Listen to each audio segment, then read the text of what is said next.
Hello, this is Kieran from cryptobulls. I'm happy to have you here with me today. I hope you're enjoying whatever you're doing. If you had a great day, that's good. Grab a beer. It's going to be a short and nice news video. So first of all, we're going to be talking about the price explosion of IOTA, why it increased so much in price on last day. Then the massive withdrawals on Binance. What's up with that? Amazon's arrival and what it means for cryptocurrency. How Ripple is building new projects, and one very interesting project we'll be looking at concerning interledger. And at last, we'll cap it off with a 500k bet that's happening at the moment. And I think, oh, this is very nice and sweet. And I'll cut to the chase and get started. So ignore this. That's just me playing around because something crashed. Never mind. All right. IOTA price explodes 52% after new partnership announcement. So as you may have noticed with many of the altcoins in the last few weeks, many were trading sideways, not doing a lot. So IOTA was more or less around 27-29 cents range, and now recently in the last few days IOTA had an explosive price growth of 52%, and the recent price growth has seen IOTA's price increase above the 40-cent level, where it is currently trading around today at around 41 cents, which is of course a massive price increase. And many people have been quite disappointed with the price growth of IOTA over the last few months, and I'm sure this is quite a bit of a relief.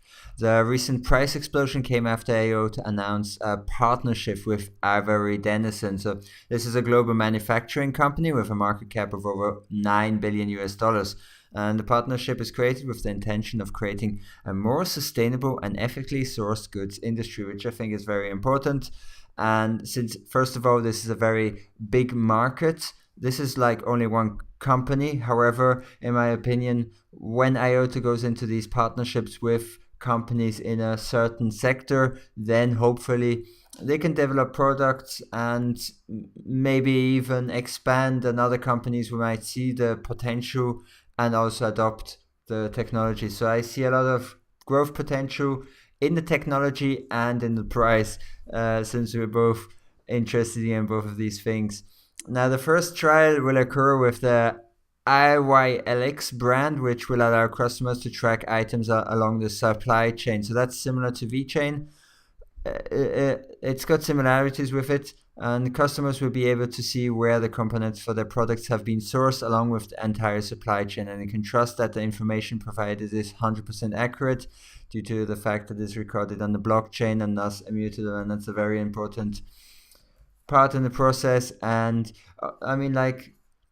supply chain manufacturing is very expensive, and hopefully this will reduce the fixed costs and the average costs of the supply chain manufacturing process of Avery. And since very often even a small percentage in optimization and reduction in price in a in a $9 billion company can mean a lot of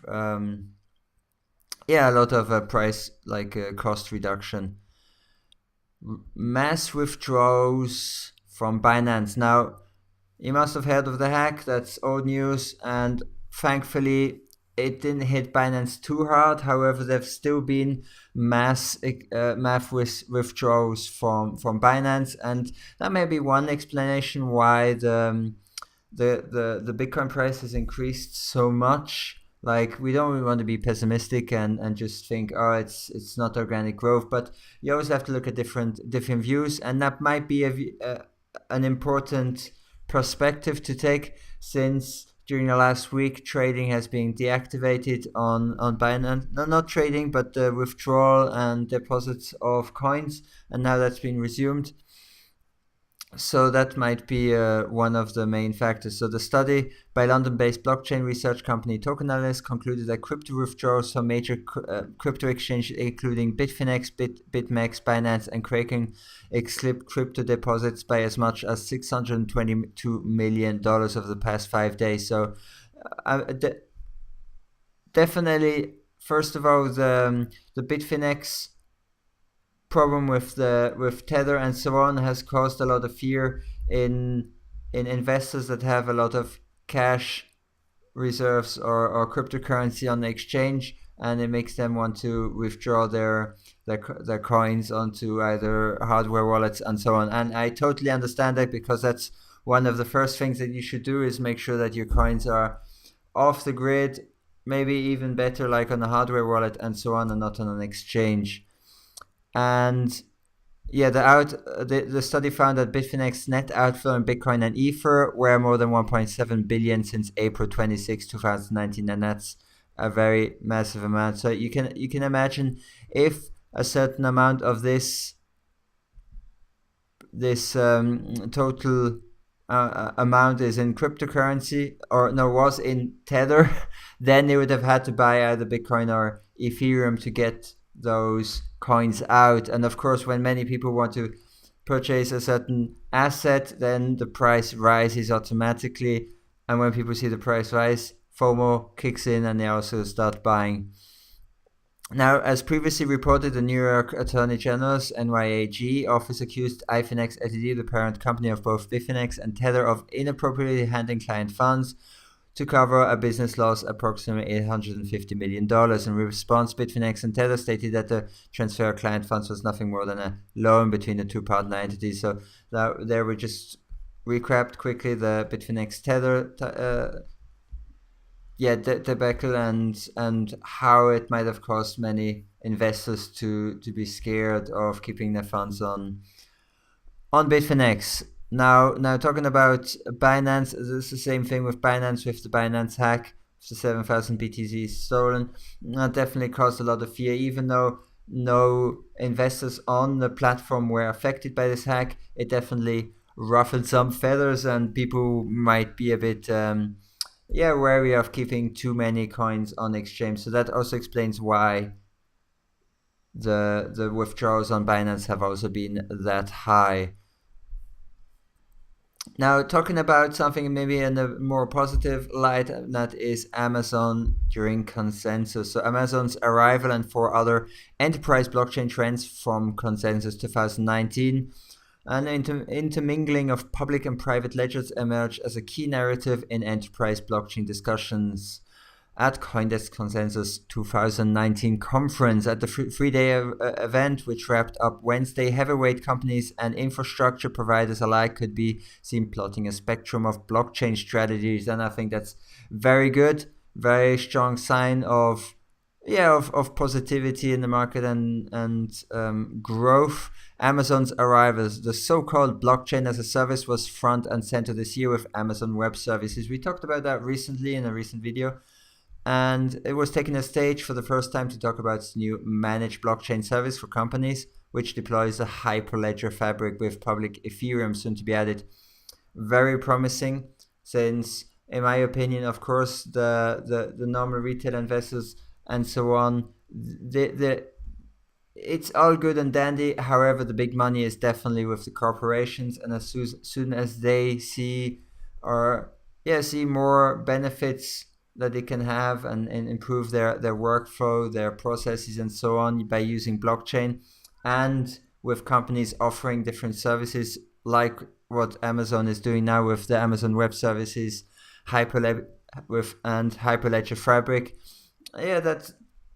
that will definitely bring a lot of growth, because companies have a lot of money, have a high market cap, and they bring a lot of funding into possibly a lot of funding into the cryptocurrency market by supporting these projects.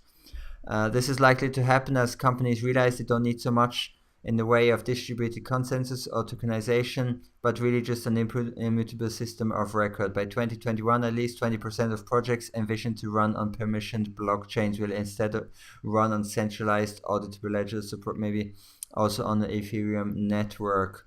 The consensus contender, meanwhile, consensus-backed Kaleido was offering an array of new enterprise blockchain tools with its new B2B tech stack, part of the firm's blockchain business cloud, delivering push-button asset tokenization and trading, easy integration and hybrid deployment for blockchain networks.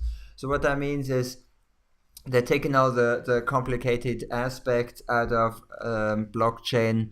They're just taking it out of scope and creating a solution that helps companies just to the same way as WordPress is doing for the internet, by helping people to easily start up a blog.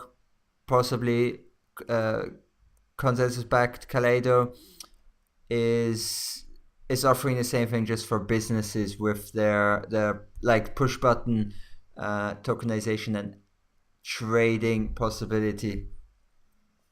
So that's it. It's very interesting, and the more companies are involved with blockchain type projects, the more growth we can expect. Now, talking about growth, I want to share with you what Ripple is working on, and I think this is very interesting, and this can change a lot of things. And first of all, XRP is, as you know, primarily known for its cross-border payments, very often used by banks with XRapid and XCurrent. Now, there's another interesting project that has been funded by Ripple, and that's Xspring. And Xspring was set up a year ago and has invested in 10 to 15 small, medium-sized businesses, and it's focused on payments using XRP and the interoperability between blockchain platforms and decentralized finance.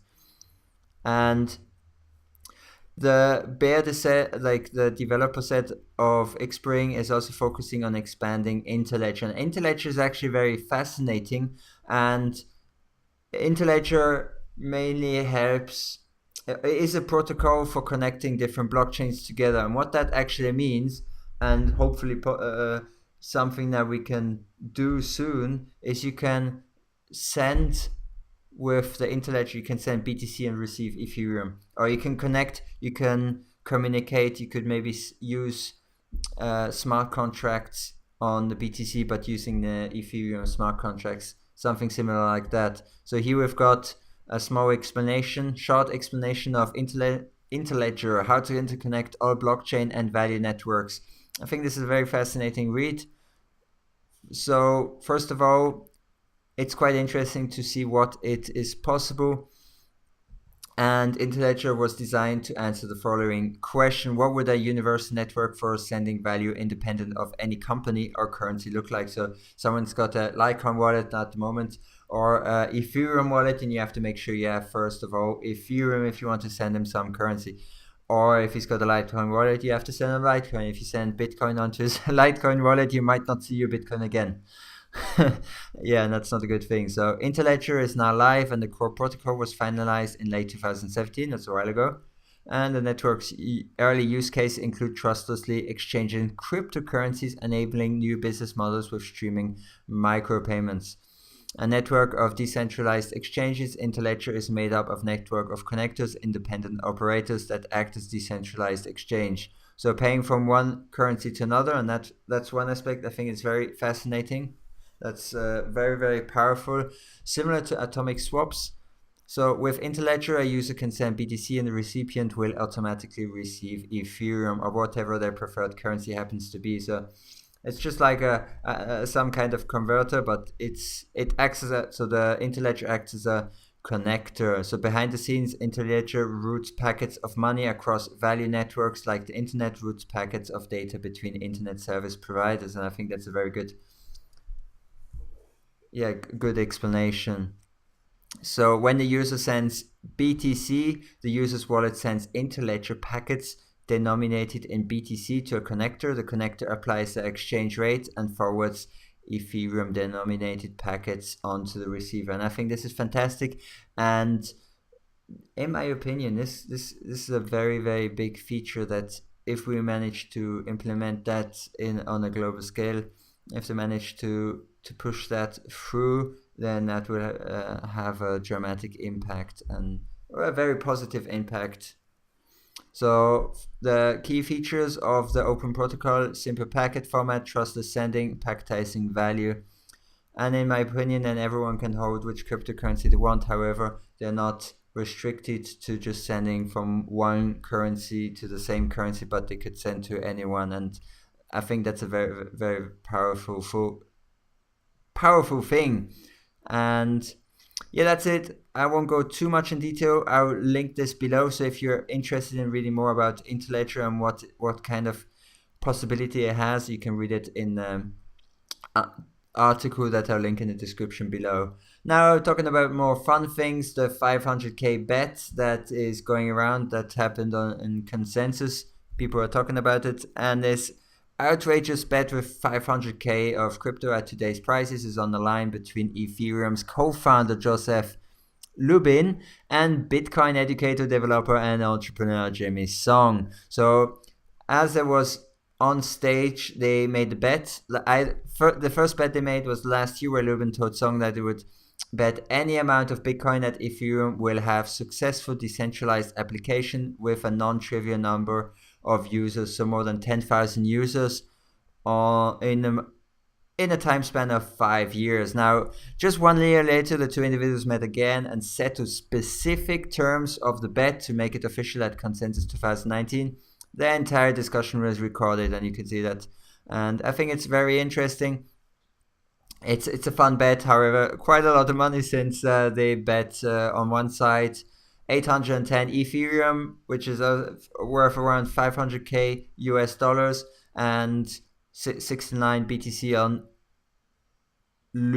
on Songs. Like Lubin would have to pay 69.74 BTC, also around 500k USD, and they're both fine with the price going up. So if the price goes down, they probably don't really mind, but if the price goes up, it's going to be a very painful bet. And yeah, Ethereum has to have 5 unique dApps with 10,000 or more active daily users and 100,000 monthly active users for any 6 calendar months up to and including May 23rd, 2023. So that's going to be a while, but I think it's very awesome that doing this bet. It's increasing. He's probably going to be pushing for these apps to actually come along and be successful. And in my opinion, Ethereum has a lot of growth ahead of it and has a bright future. So, and no doubt, I believe that this bet is going to be successful, and Ethereum will manage to have these dApps up and running and having enough users in that time. And that was it for today. Happy to have you here with me today, and I'll catch you on the next one. Have a great day, and bye bye.